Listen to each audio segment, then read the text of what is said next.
lobster and sliced tomatoes. Could one possibly conceive of a more ideal marriage, Watson? Romeo and Juliet were clearly mismated by comparison. Oh, Watson, aren't you going to join me?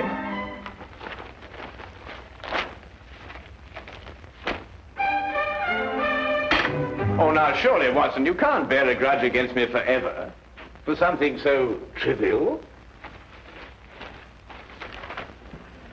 Trivial? And what is trivial about riddling the walls with bullets? I do not agree that I riddled the wall, as you so violently put it. I decorated it in a most patriotic manner. Holmes, I have permitted and suffered many liberties in this flat.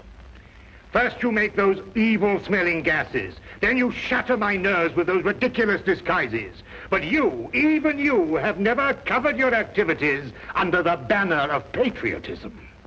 Yes, but VR are the Queen's initials. I was only celebrating Her Majesty's birthday. Celebrating Her Majesty? Still, that's no excuse. Well, perhaps I was a little overzealous, but you can't very well blame a man for that. Nevertheless... All right, Watson, I solemnly promise never to do it again. Oh. Well... And lobster and tomato for breakfast. Who ever heard of that? I must say, it looks jolly good, huh? Do you really mean to say you're going to join me? Yes, please. Oh, go on, then.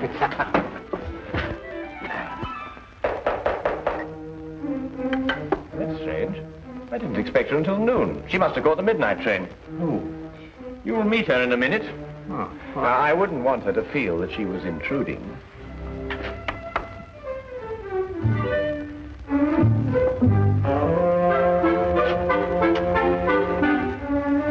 Mr. Holmes? Yes, Miss Millicent Channing. Yes. I wrote you that I'd be here at noon, but I didn't want to lose any time. I took the midnight train. I understand. Won't you come in? This is my good friend and associate, Dr. Watson. How do you do? How do you do?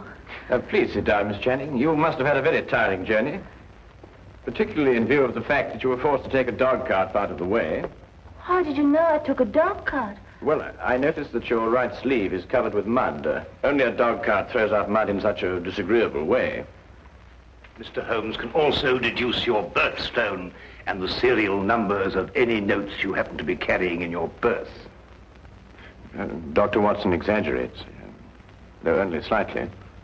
I've heard a great deal of your powers, Mr. Holmes.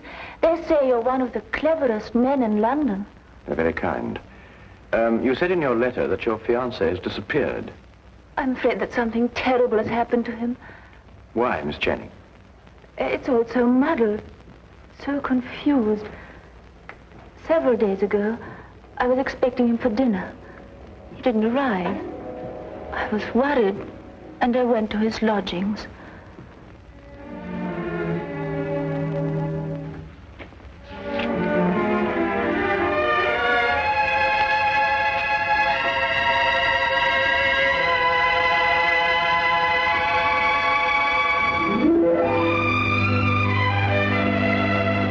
Millicent. They say of Mom it won't come to the mountain. Good heavens, we had a dinner date. At 8 o'clock. Oh, you must forgive me. I've been so deep in this, it completely slipped my mind. Millicent, how would you like to marry a full professor of English history at London University? I'd much rather marry you, John. I mean me. Then, are you serious? You still have 3 years before you can become a professor. It can happen in a month. Next week, perhaps. But how? Well, you know this research work I've been doing on 14th century English history? Yes? Well, I have reason to believe I've made the most amazing, the most fantastic discovery. Oh, tell me. Not until I put my theory to the test. And if I'm right, I can assure you there will be an immediate cheer for me at the university. And more than that, I'll be famous. Oh, but John, this is unfair, keeping me in the dark like this. I promise you it won't be for long. Tomorrow, I go to see Sir Thomas Greystone at Aberdeen to get his cooperation. He won't refuse because my success will bring him fame also. John, You simply must tell me what... Not another word tonight. I'll tell you everything when I come back the day after tomorrow. Remember, good things come to those who wait. But he didn't come back. Not the day he told me, nor the next day. I wired him at Greystone Castle asking him to explain the delay. I received this answer.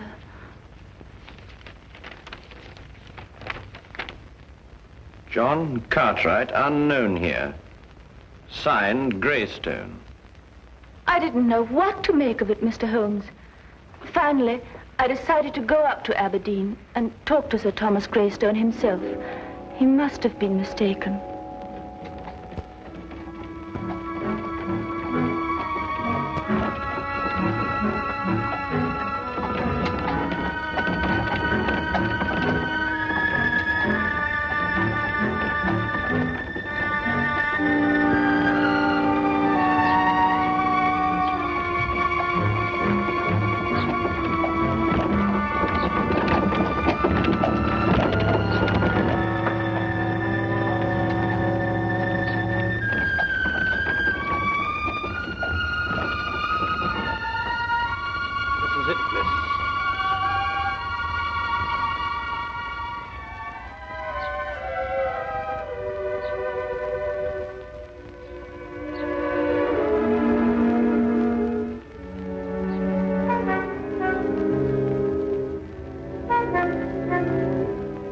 Certainly don't envy you, miss.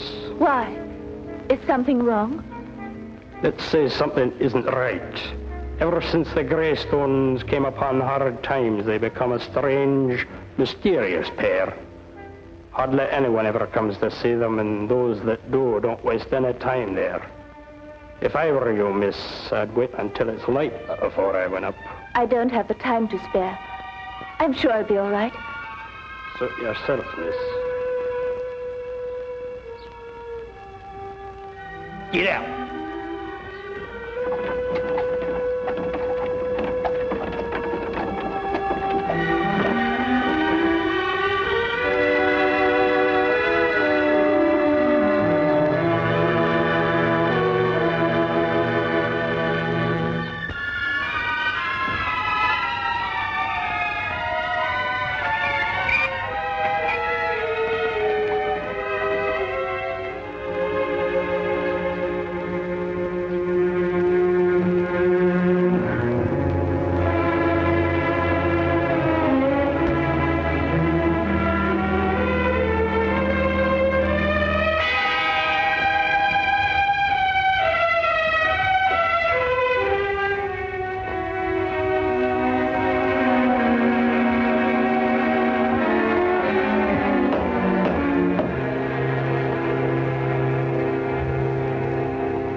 I'd like to see Sir Thomas Greystone, please.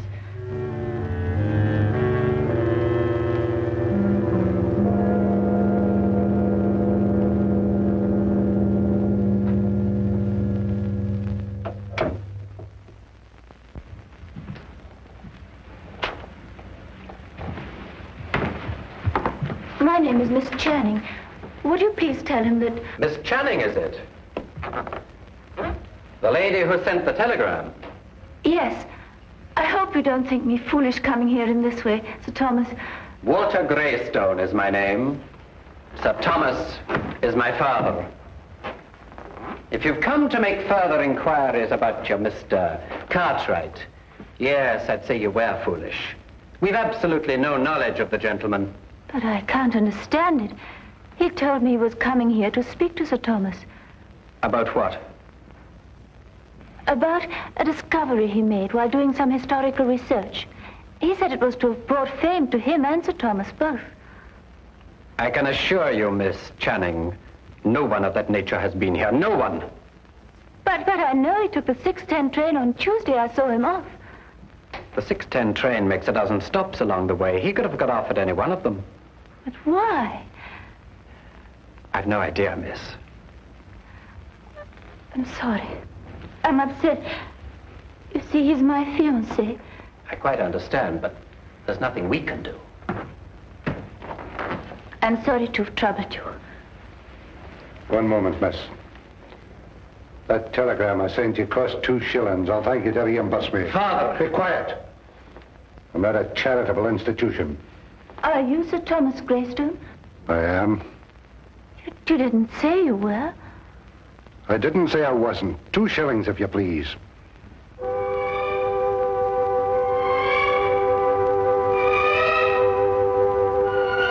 you. Good night, Miss Channing.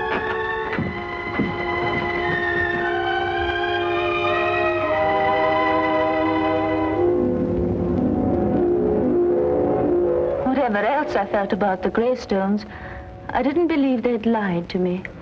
Why should they deny they'd seen John? However, as I made my way through the garden, I found this timetable in the bushes. I take it that these notes in the margin are in your fiancé's handwriting, Miss Channing. Yes, Mr. Holmes. They lied. He was there. And for some reason, they're trying to deny it.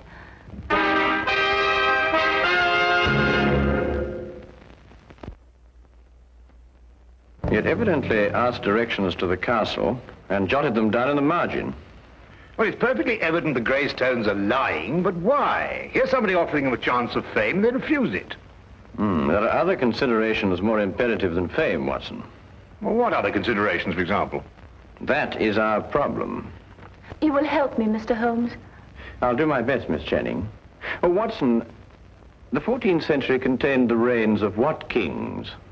Wait a minute, 14th century? There were some Henrys, and Richard II, of course.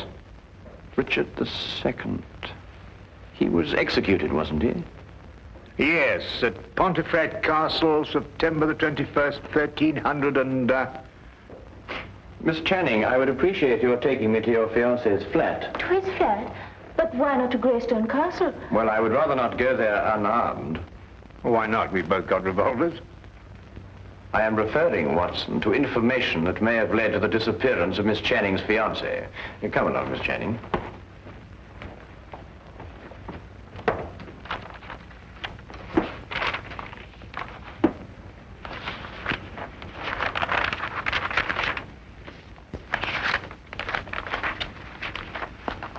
Well, I can't find anything there.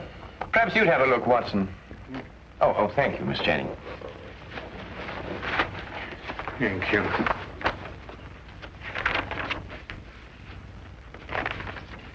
Aha!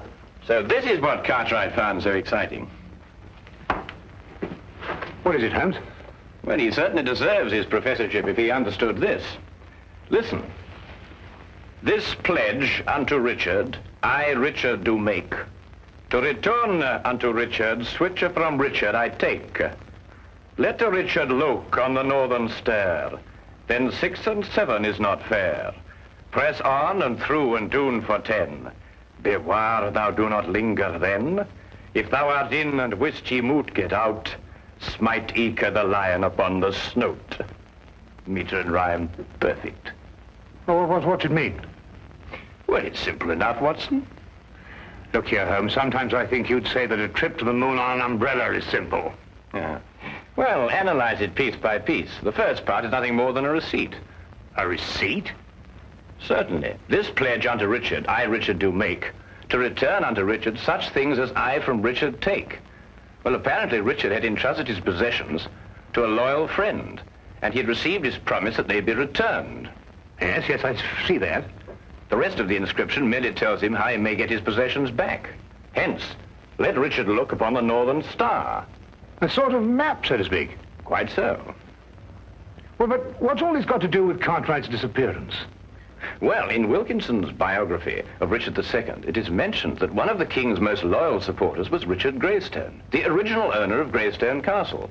Cartwright must have had the idea that Richard had left his possessions with him. So he went up there to prove it? Yes. But that still doesn't answer why John hasn't come back. That answer, Miss Channing, may only be secured at Greystone Castle.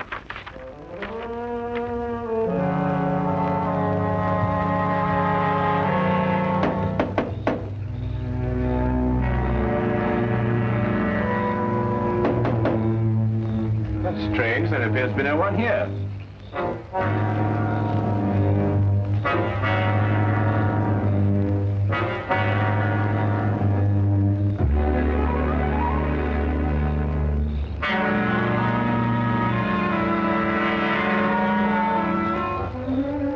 I'll go round and let you in. Aye.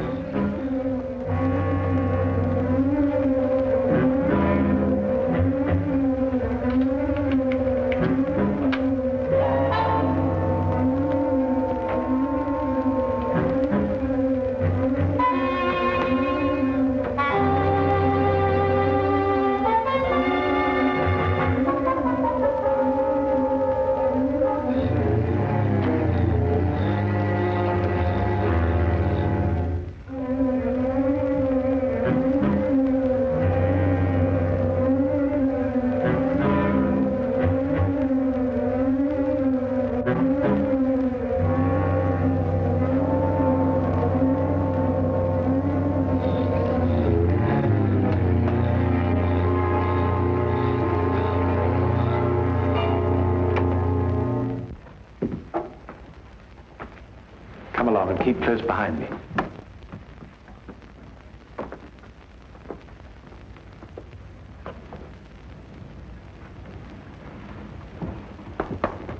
This pledge unto Richard, I, Richard, do make. To return unto Richard, switch from Richard, I take. The lower half appears to have been destroyed by fire. Then there's every chance that King Richard's possessions may not yet have been found. No, they haven't. So you brought help, Miss Channing. Where is he? What have you done with him? He's in safekeeping, in the tower. Since you're here, perhaps you can persuade Mr. Cartwright to tell us the secret of the Greystone inscription. We shall do nothing of the sort. He's got some idea of returning Richard's possessions to the Queen for a birthday present. They're worth a fortune, and they're rightfully mine.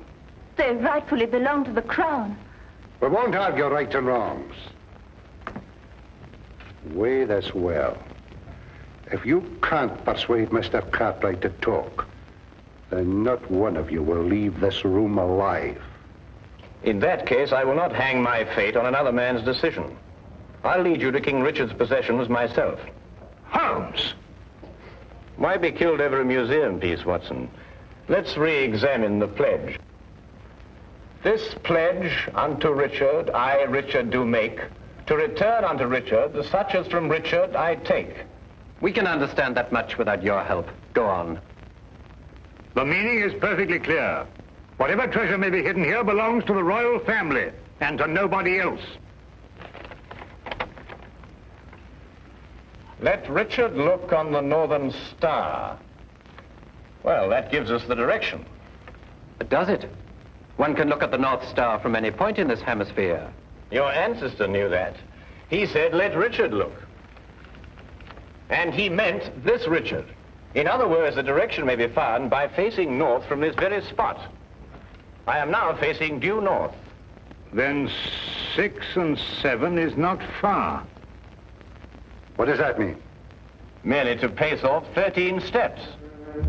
1, 2, 3, 4, 5, 6, 7, 8, 9, 10, 11, 12, 13. Press on and through and down for 10. Press...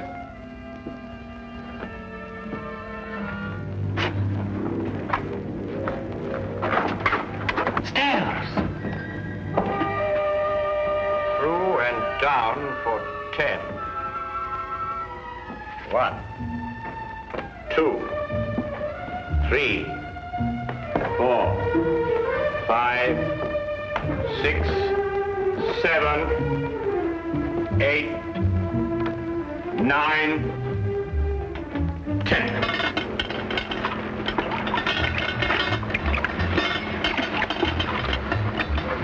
Here it is.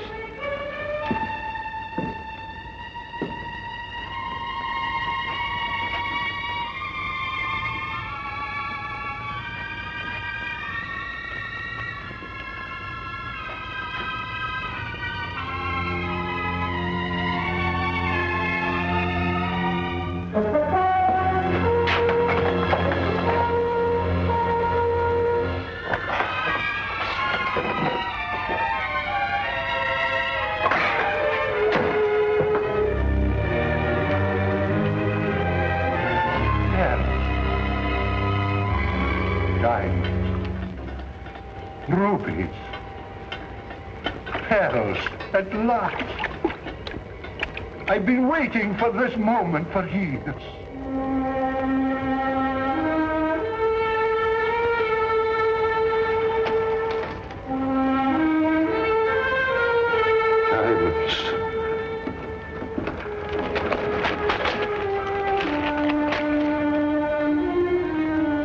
Rubies.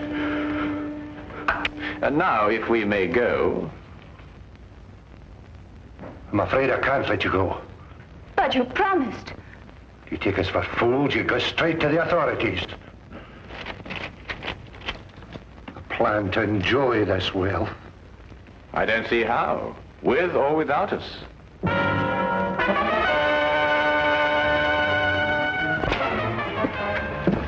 It seems your ancestors arranged for intruders. You knew this? I suspected. Then you must know the way out, otherwise you wouldn't have come in. Tell me at once, man, or I'll shoot you down where you stand. While only I have the secret to the door? Half the jewels. Half the jewels for a way out.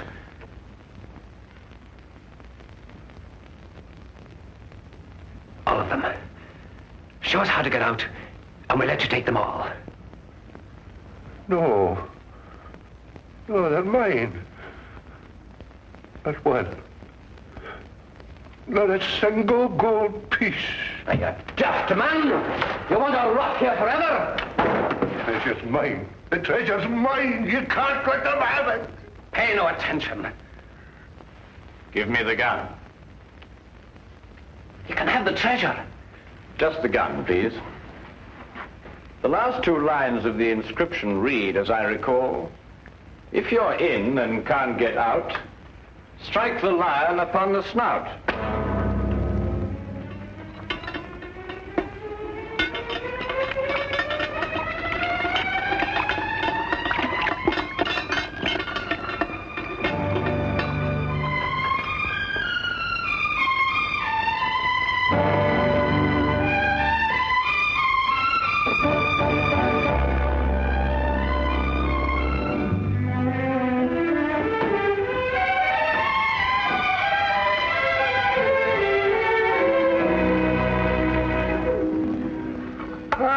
Everything couldn't be better. The Greystones are in prison, the Cartwrights are together again, and you and I are feasting on cold lobster and tomatoes. Well, I have a sense of well-being. Haven't you the slightest twinge of conscience, Watson? Conscience? No, why? Well, I noticed the gold piece on your watch chain. You filched it from the treasure room. Filched it? Certainly not. I made an application for it from the ministry. Oh, did you? Oh, that was very enterprising of you, Watson. Yes. Why don't you do the same thing, Holmes? After all, don't you want a souvenir? I have one. Oh, that.